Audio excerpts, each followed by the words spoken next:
আরও ২-৩ জন হামজা থাকলে দেশের ফুটবলের জন্য ভালো হতো বলে মন্তব্য করেছেন স্বয়ং জাতীয় ফুটবল দলের অধিনায়ক জামাল ভুঁইয়া। জাতীয় দলের ফুটবলারদের সাথে মাঠের খেলায় মানিয়ে নিতে খুব একটা সমস্যা হবে না বলেও জানান তিনি। দীর্ঘ ৩ মাস পর ঢাকায় ফিরে ডিবিসিকে দেয়া একান্ত সাক্ষাৎকারে এসব কথা জানান জামাল ভুঁইয়া। জামাল, একটু জানতে চাইবো যে ৩ মাস ডেনমার্কে ছিলেন, এই সময়টা আসলে কিভাবে পার করেছেন? কোনো ক্লাবের সঙ্গে বা ট্রেনিং সেশনের সঙ্গে ছিলেন কিনা? আমি ডেনমার্কে একটা ক্লাবের সাথে ছিলাম, ওইখানে প্র্যাকটিস করছি, খেলছি। হামজার বাংলাদেশ দলের আগমনটা কিভাবে দেখছেন? না, অফকোর্স হামসা আসলে মানে সবাই খুশি হবে, আমিও খুশি হবে। তো এখন আসবে, সো এটা দেশের জন্য, ফুটবলের জন্য এটা মানে একটা বিশাল বড় জিনিস। আর আমি মনে করি মানে যখন হামসা আসবে মানে পুরো টিম আরও কনফিডেন্স পাবে, সো এটা একটা পজিটিভ সাইন।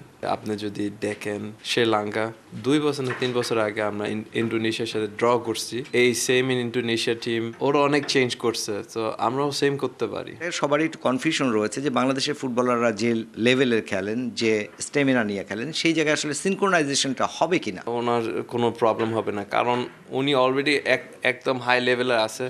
সানবিট সব দিবে সামাল। সানবিট ম্যাজিক প্রেস ডিশওয়াশিং এর মাথা ঘোরানো সলিউশন।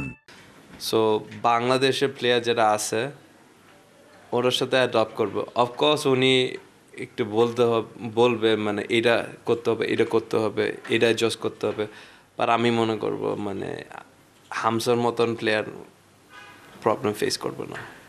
সম্প্রতি আপনার জীবনীটাকে বাংলাদেশের শিক্ষাক্রমের পাঠ্য বইয়ে অন্তর্ভুক্ত করা হয়েছে। তা আমি ওই সময় আমি জিজ্ঞেস করছি আমি কি করছি, তা ওই সময় আমি শুনছি, তা সবাই আমাকে বলছে খুব প্রাউড আমরা, মানে এটা একটা বিশাল বড় জিনিস।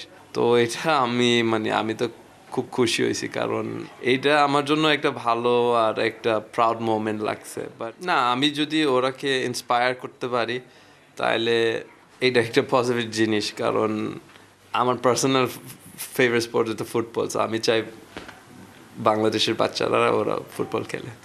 জামাল, আপনাকে ধন্যবাদ। জামালদের মতো যারা আইডল রয়েছে তাদেরকে অনুসরণ করে বাংলাদেশের শিশু কিশোররা বাংলাদেশের ফুটবলকে এগিয়ে নিয়ে যাক আরও অনেক দূর। Mushfiqur Rahman, DBC news, Dhaka.